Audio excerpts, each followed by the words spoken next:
La base de données de Johns Hopkins a enregistré 45 000 nouveaux cas samedi ici aux États-Unis et après les derniers jours, c'est considéré comme une bonne nouvelle.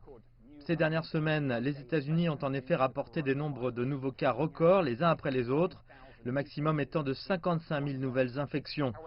Toutefois, on craint que cette pause ne soit que temporaire. En effet, le pays a passé le week-end à célébrer le 4 juillet. Des foules innombrables se sont rendues aux festivités dans tout le pays.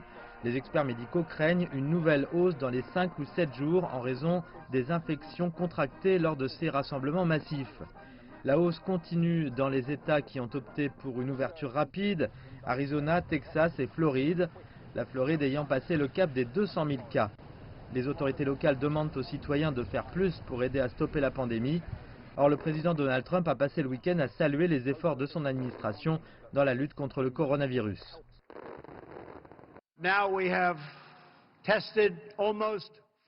Nous avons d'ores et déjà testé près de 40 millions de personnes. Ce faisant, nous avons détecté des cas qui sont à 99% totalement sans danger. La réaction ne s'est pas fait attendre et des membres de son administration ont refusé de soutenir ces affirmations, tel le chef de l'administration des médicaments et de l'alimentation. Les responsables locaux dans les États qui se battent contre le virus sont en colère contre un président qu'ils disent ne pas prendre davantage de leadership dans la bataille et ne pas demander aux gens de porter des masques ou de respecter la distanciation sociale. Si on commence à envoyer des messages aussi ambigus à partir de Washington, de plus en plus de personnes ne vont pas porter de masque, ne vont pas respecter les mesures de distanciation sociale et qui ne feront pas ce qu'il faut pour se mettre à l'abri.